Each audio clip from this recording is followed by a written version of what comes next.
Pré-temporada da Fórmula 1 rolando, dúvidas, mais perguntas do que respostas, muito mistério, e isso é deliberado. Eles não querem que a gente saiba, mas eles não querem, na verdade, que as adversárias saibam. E aí a gente sabe, quando há pouca informação, há muito espaço para invenções, teorias conspiratórias e os mais mirabolantes raciocínios com base em nada. Por isso, e como é nossa missão confessa, aqui desde o começo, de levar luz à escuridão, eu abri uma caixinha de perguntas e mandei para vocês. Me ajudem a construir o roteiro. Vamos falar das grandes perguntas de pré-temporada. Então hoje a gente vai responder perguntas que eu selecionei, salvo engano são 18, feitas por vocês, e o editor vai colocar sempre o print da pergunta na tela. É disso então que a gente vai falar hoje no Splash and Go, das suas perguntas sobre a pré-temporada até aqui. Este não é um vídeo de prognósticos, este não é um vídeo de previsões, este não é um vídeo querendo adivinhar o futuro. Estamos aqui respondendo suas perguntas e dúvidas a respeito da pré-temporada. O que a gente pode concluir, não deve pensar, buscando clarear, abrir o cipoal, a quiçaça. E é por isso que eu submeti a vocês, porque afinal de contas, se o nosso trabalho é informar e esclarecer, é justamente o caso de perguntar as dúvidas que vocês têm. E a primeira delas, pela quilometragem, já dá para ver quem está mais no caminho certo ou quem errou? Então, a quilometragem é uma forma interessante da gente pautar e entender quem está muito bem e quem está muito mal. Isso significa que quem está andando muitos quilômetros terá o melhor carro e quem não consegue tirar ele da garagem está fadado a andar no fundo? Não. Mas lembre-se, carros que estão nos seus primeiros dias saindo da garagem pela primeira vez e mal conseguem completar voltas, dão um indício de que tem uma confiabilidade comprometida. Uma equipe de Fórmula 1 que não consegue fazer seu carro funcionar quando e como quer, está invariavelmente em maiores dificuldades do que quem sai, como dizem os ingleses, straight out of the box, ou seja, direto fora da caixa, já sai somando voltas, o que, por outro lado, no outro extremo da régua, indicia alguém que, na partida, o carro funciona e funciona quando e como pretende. Portanto, equipes que somam muitas voltas, 80, 90 por piloto por dia, essa a distância, cada 80, 90 voltas de um grande prêmio e meio, ou seja, um grande prêmio e meio de manhã, um grande prêmio e meio de tarde, claramente já superaram o problema de manter tudo em ordem sem destruir, explodir, pegar fogo, derreter. Então sim, a contagem de voltas permite que a gente conclua, especialmente nos extremos, quem andou muito e quem não andou nada, o termômetro geral das coisas. Por que toda a pré-temporada acontece no Bahrein e não em outro lugar? Exemplo, Brasil, Itália e etc. Essa é uma pergunta muito boa e eu já começo dizendo que a pré-temporada já aconteceu no Brasil durante os anos 80 em Jacarepaguá. Eram os chamados testes de pneus, que não eram só testes de pneus, eram testes também para os carros. Eles iam para um shakedown na Europa, davam poucas voltas e embarcavam para o Rio de Janeiro, que já era também a abertura do campeonato. E aí andavam aqui por semanas. Isso era muito interessante porque as equipes conseguiam então colocar os carros no calor, em condições climáticas equivalentes a que iam encontrar na primeira prova, aqui no Brasil, e que correriam na Europa durante o verão. Lembrando que de abril, maio até outubro, na Europa faz calor. O que nos leva, inclusive, à resposta objetiva da sua pergunta. Por que correm no Bahrein? Correm no Bahrein por duas razões. De ordem climática. Faz calor no Bahrein o ano inteiro. E a chance de perder um dia de pista por causa de chuva é perto de zero. Não que já não tenha garoado lá em pré-temporada. Além de razões climáticas, razões econômicas também influenciam, porque o Bahrein paga uma nota para receber a pré-temporada por lá. Afinal de contas, durante semanas a gente vai falar aqui do circuito de Sakhir e imagens vão percorrer o mundo mostrando o país e mostrando o circuito. Mas o fator climático é preponderante. Por isso, inclusive, que dentro da Europa a pista escolhida é a de Barcelona, como já aconteceu também no passado com Valência e Jerez. Porque a Espanha, dos países europeus, é o que faz menos frio.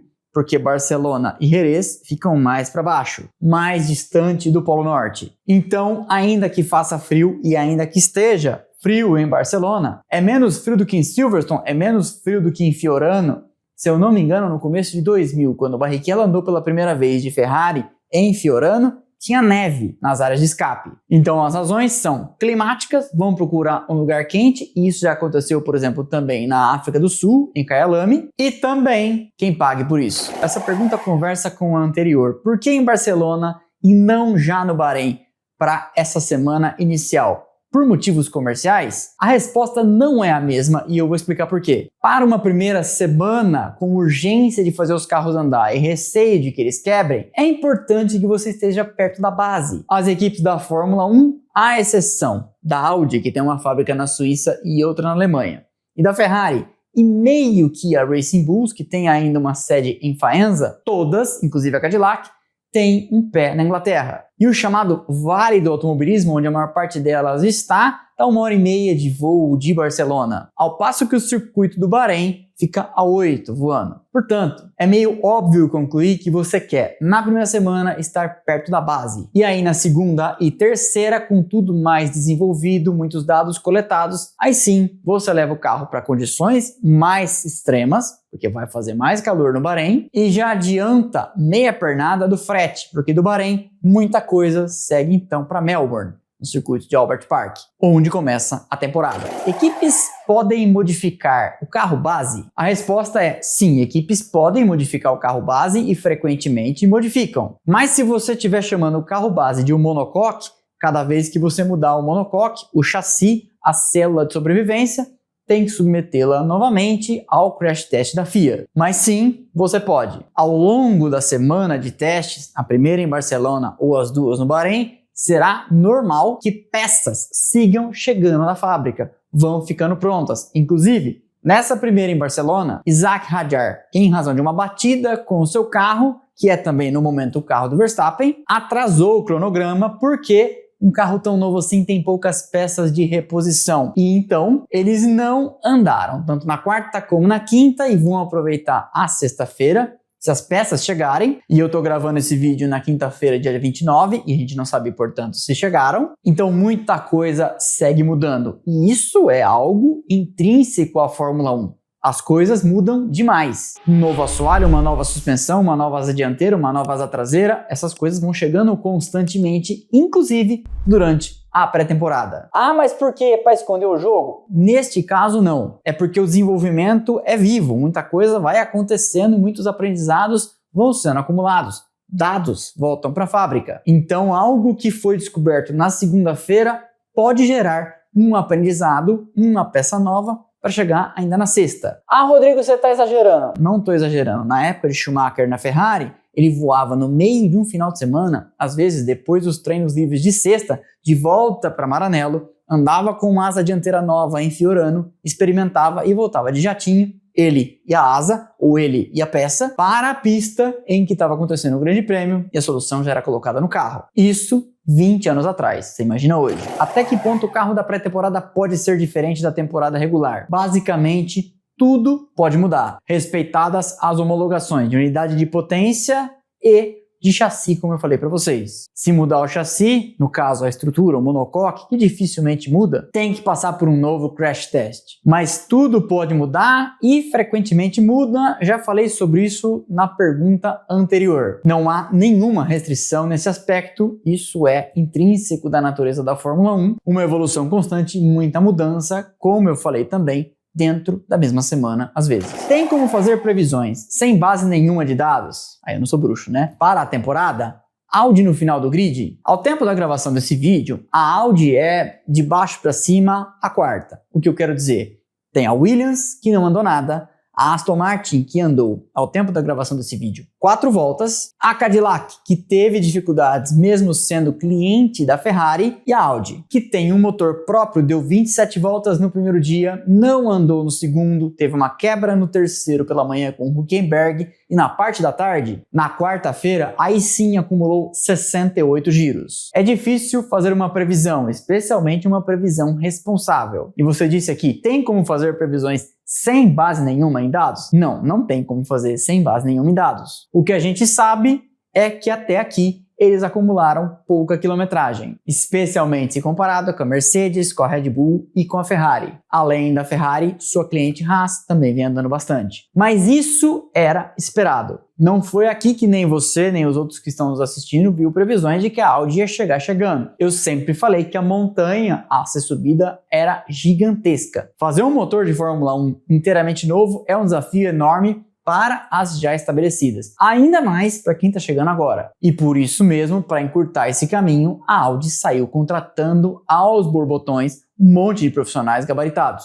Mattia Binotto é um deles. Sabe fazer motor. O quanto o desempenho da Red Bull Powertrain surpreendeu? Eu não vou negar para você que surpreendeu, até porque as palavras de Lohan Mekies, chefe da Red Bull que substituiu Christian Horner no ano passado, eram semanas atrás, no período do lançamento do carro, de dizer: nós esperamos perder noites de sono durante meses até que as coisas estejam no lugar. E as coisas parecem razoavelmente no lugar. O número de voltas somadas pela Red Bull Powertrains, tanto com a equipe principal como com a Racing Bulls, é comparável ao que a Mercedes vem fazendo, ela e as clientes, e ao que a Ferrari também conseguiu. Eu falei na outra pergunta de Ferrari e Haas porque a Cadillac, por razões que não parecem ser o motor, tem enfrentado dificuldades. E era também de se esperar. Por razões diferentes na Audi, mas era. A Red Bull Powertrains colocou uma grana enorme, construiu fábrica, contratou de baseada gente da Mercedes, quando eu tô falando baseada, 30, 40 de uma vez, para encurtar, como a Audi, o caminho na escalada para fazer motores. E o carro sair para a pista e somar dezenas de voltas em todos os dias, tanto com o time A como com o time B, é sim um sinal de solidez. A gente não sabe dizer, entretanto, a ordem de forças entre Mercedes, Ferrari e Red Bull Powertrains, que parecem, no momento, destacadas como as três fornecedoras que estão bem, porque a Honda, pelo menos no momento, somou apenas 4 voltas e a Audi somou ali 68 com 27, mais ou menos, sem contar a sexta-feira de último dia em Barcelona, como eu falei, o que é bem menos que as demais. Se algum fornecedor de UP, que é a unidade de potência, começar muito atrás, a FIA pode liberar desenvolvimento? Sim, a FIA pode e provavelmente a FIA vai. Isso aconteceu na outra geração de motores em 2014, não sei se você vai se lembrar, dos tokens. A FIA se reunia com as fabricantes e decidia quantos tokens, vamos dizer assim, quantos créditos, como se fosse no videogame, você tinha para atualizar e para mexer na sua unidade de potência. Era uma forma de fazer quase um BOP, Balance of Power, ou balanço de performance, que existe nas categorias de Endurance. Por exemplo, a Mercedes está muito destacada, recebe apenas 1 token. Ferrari está um pouco atrás, recebe 2. Renault, naquela altura, a pior delas, recebe 3. E a Honda, quando chegou, recebia 4 ou 5, para tentar aproximar as fabricantes. Então, provavelmente vai acontecer, isso será discutido em breve, e é óbvio que quem começar atrás vai chorar mais para ganhar mais créditos ou mais tokens para fazer o desenvolvimento. Eu estou falando token com experiência do passado. Não sei que nome isso vai ter, não sei como será essa regra, mas com certeza algum tipo de discussão sobre isso vai acontecer. Algo da pré-temporada pode servir de prospecto para a temporada de fato ou nada vale? Veja, se você espera que eu te diga que a ordem de classificação de algum dos dias da pré-temporada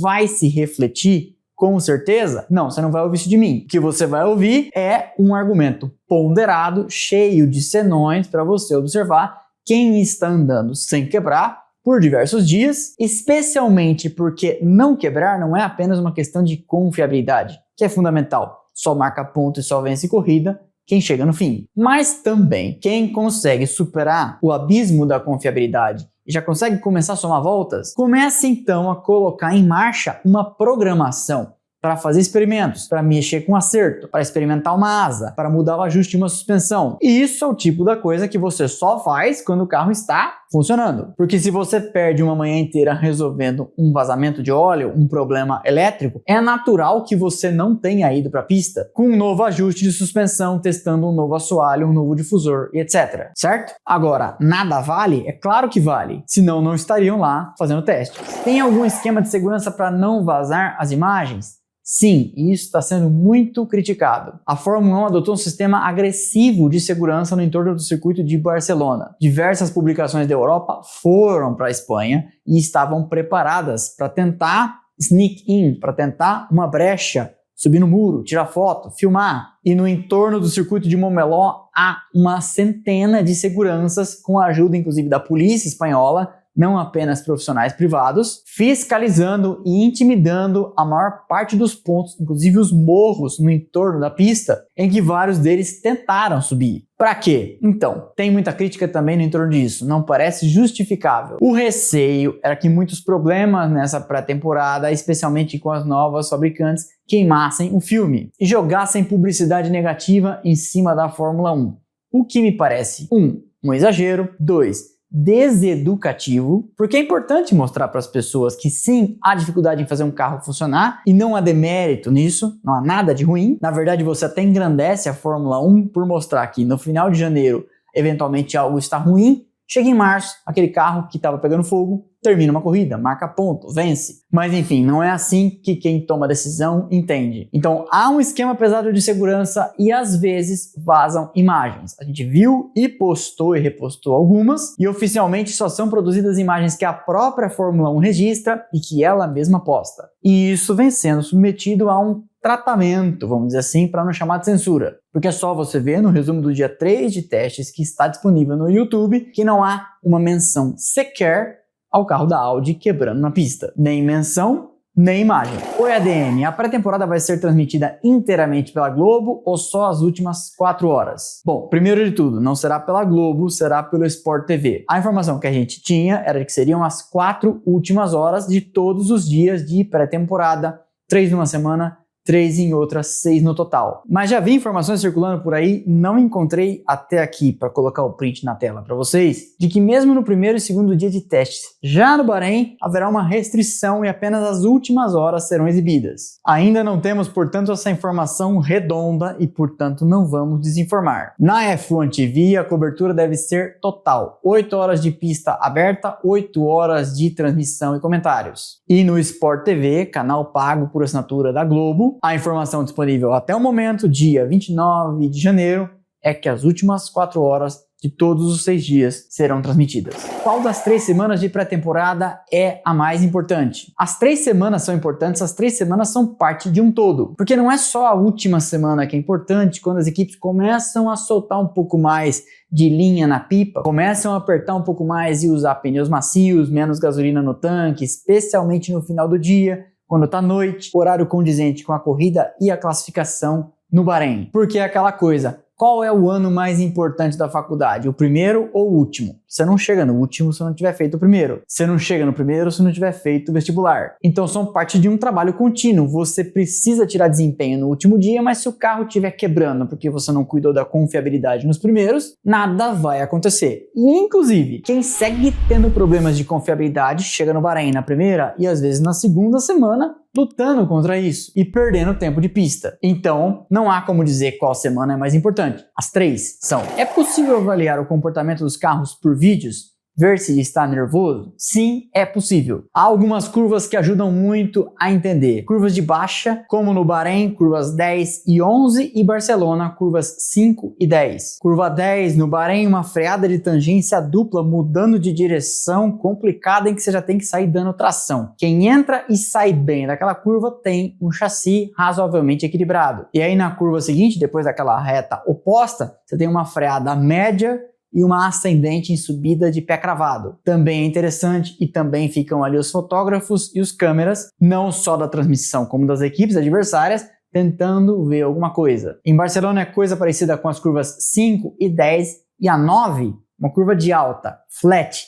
À direita mostra também muita coisa, mostra o piloto e dá para ouvir que tem confiança para entrar de pé cravado. E também quem faz de pé cravado ali, você já sabe que está com o tanque vazio. Então, há muitos segredinhos e é muito legal de acompanhar. Essa pergunta aqui eu selecionei porque, apesar de já ter respondido em detalhes outras 2 vezes sobre por que a pré-temporada é em Barcelona e no Bahrein, o final da pergunta dele ninguém fez. Ele diz, tem algum motivo específico para a pré-temporada ser em Barcelona e no Bahrein? Disso a gente já falou em detalhes, e ele fala, e quando o Barcelona sair? Não há um impeditivo de que a Fórmula 1 continue correndo a pré-temporada em Barcelona, que é considerada pelas equipes uma pista muito completa, tem freada forte, tem reta longa, tem curva de alta, tem curva de média, porque diversas pistas já receberam a Fórmula 1, algumas inclusive que nunca tiveram um grande prêmio, como o circuito Ricardo Tomo em Valência, que recebe a MotoGP, mas nunca recebeu a Fórmula 1. Ah, mas a DM, a Fórmula 1 já correu em Valência, mas correu no circuito de rua. Ou Jerez, que recebeu a Fórmula 1 em 2014 na pré-temporada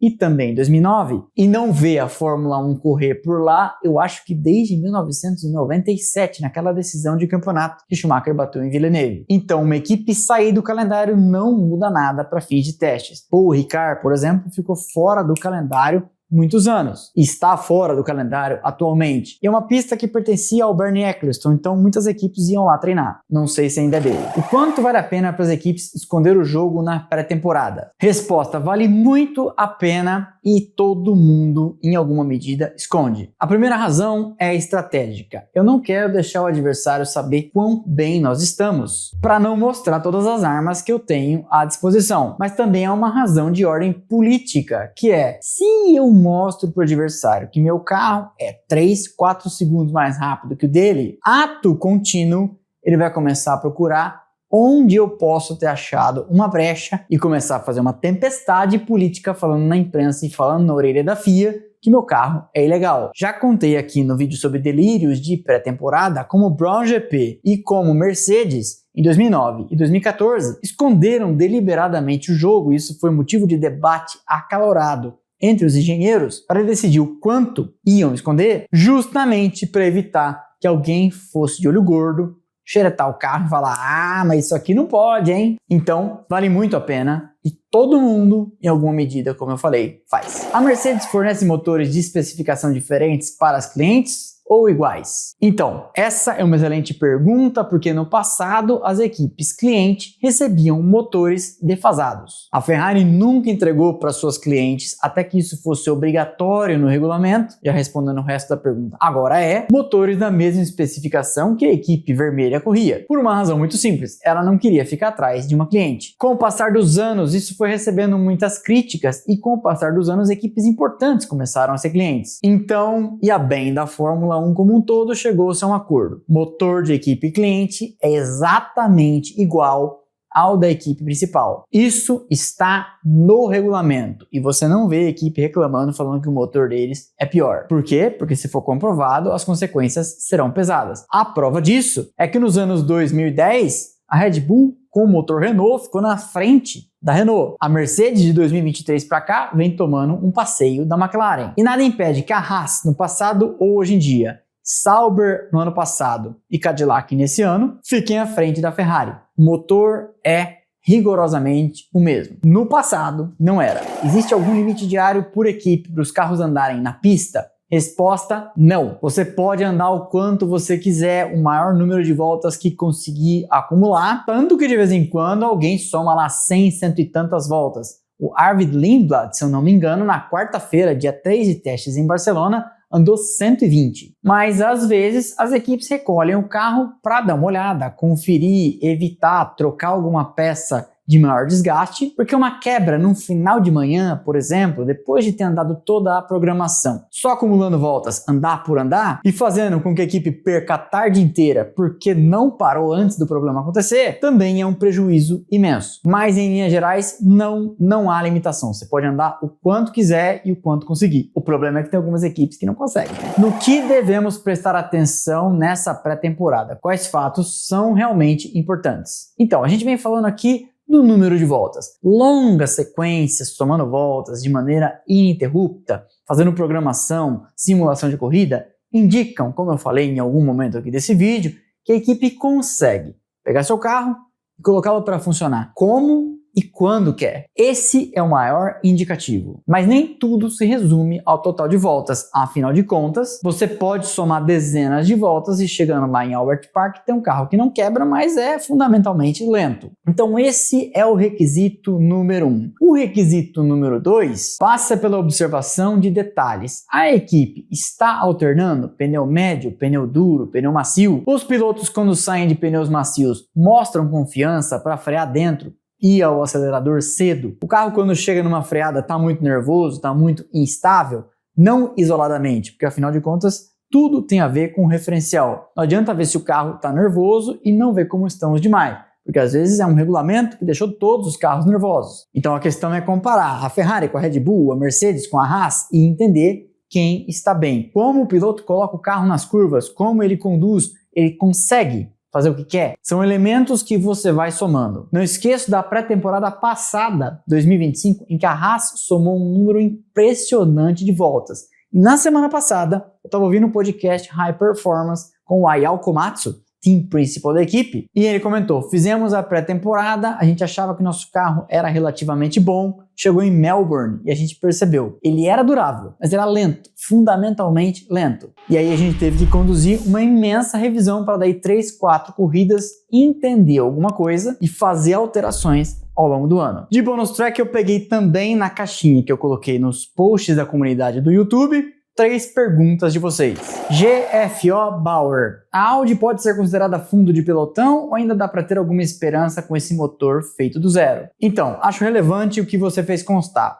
É um motor feito do zero. O desafio, como eu comentei aqui, é subir o Everest. As demais já estão na Fórmula 1 de alguma forma fazendo motores. Então, esperança você sempre pode ter, e é bom lembrar que a gente já viu recuperações incríveis durante uma temporada. Exemplo, a McLaren em 2023 começou mal, não indo ao Q2 com Norris e Piastri, e no final do ano, incomodando a Red Bull, Piastri até venceu uma sprint no Qatar. Em 2024 eles também não começaram bem, atualizaram o carro e começaram a incomodar, tanto que levaram os construtores. E no ano passado, a Red Bull começou mal, 2025, graças a Verstappen seguiu no bolo, mas do meio do ano pra frente, o carro de fato melhorou. Tem gente que não gosta que fala esse tipo de coisa, mas o carro de fato melhorou. E o Verstappen chegou vivo, muito pelo braço dele, mas sem carro não teria conseguido, até o final do campeonato. Então, esperança há. A Audi, já falei aqui, é uma fabricante com pedigree de automobilismo, venceu no Rally, venceu na Fórmula E, venceu no Endurance. E vem de corpo e alma como fabricante. Vai tentar, mas a gente já viu fabricantes quebrando a cara. O tempo vai dizer se ela entrará na longa lista de fabricantes que já quebraram a cara. Já temos vídeo sobre isso aqui, recomendo que você assista. Ou se, como sua irmã alemã, a Mercedes, vai chegar e virar um peso pesado na Fórmula 1. Sabemos que não podemos considerar muita coisa nessas sessões de pré-temporada,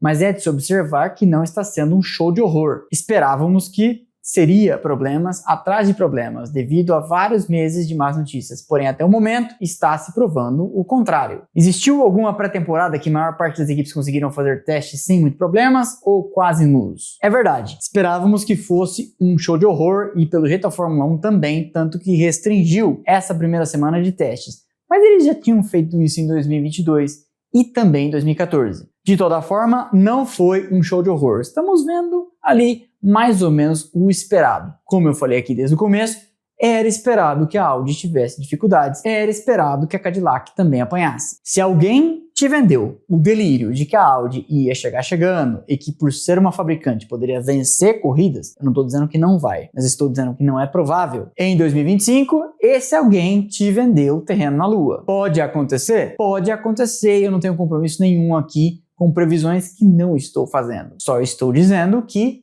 é muito improvável. Mas você tem razão, não foi um show de horror essa pré-temporada, pelo menos até aqui. Ah, e detalhe, tem que acrescentar aqui, a Honda está sofrendo, mas era também esperado. Ela sofreu na primeira vez que fez esse motor híbrido em 2015, lembra? Por aquilo que vimos ou não vimos nos testes, dá para esperar alguma equipe ficando fora dos primeiros grandes prêmios por conta do limite de 107% na classificação? Eu explico. Existe uma regra na Fórmula 1 dos 107%, ou seja, você tem que fazer seu tempo de quali 107% a no máximo 107% do tempo da pole. Para ficar fácil a conta, imagine uma volta de 1,40, portanto 100 segundos. 60 mais 40. Você, dentro da regra dos 107%, tem que fazer sua volta até 1,47. Portanto, até 107% do tempo do pole. Só que é o tempo do pole no Q1, tá? Só para te avisar. Eu acho muito improvável que a Fórmula 1 e as demais equipes deixem alguém de fora por causa dos 107%.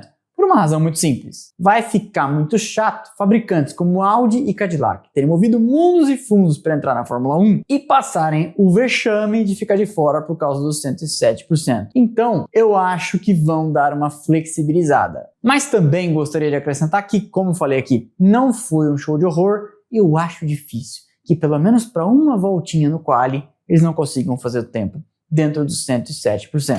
Então é isso, 18 perguntas no Instagram, peguei mais 3 aqui do YouTube para responder a vocês e temos suas principais dúvidas de pré-temporada, os temas mais recorrentes foram os que eu selecionei e eu espero com isso te munir, te prover de informação para você enfrentar o resto da pré-temporada, a curiosidade, a ansiedade e as fake news que circulam por aí, a salvo de cair em ilusão, a salvo de comprar gato por lebre ou terreno na lua. É um período de imensa expectativa, é um período de muita curiosidade. Chove pergunta para mim aqui todos os dias, mas a gente tem que entender que às vezes, justamente por causa dessa expectativa e dessa curiosidade, alguém pode tentar se aproveitar, alguém pode tentar te aplicar o urubu do Pix. Eu espero que vocês tenham gostado, deixa o like que é de graça, não custa nada, você sabe, ajuda demais o canal, quer abraçar pra mim, quer abraçar pra nós, e eu te vejo por aqui nas nossas redes sociais, Instagram, Twitter, Threads e TikTok. Então passando aqui os arrobas, o link está lá embaixo na descrição. Para não perder nada do que a gente faz por aqui, temos também canais de notificação, Instagram, Telegram e WhatsApp. O link está lá embaixo. Você entra e passa a receber um recadinho automático no instante em que eu publico cada um dos vídeos. Eu te vejo por lá, eu te vejo aqui nos próximos vídeos. Valeu e aquele abraço.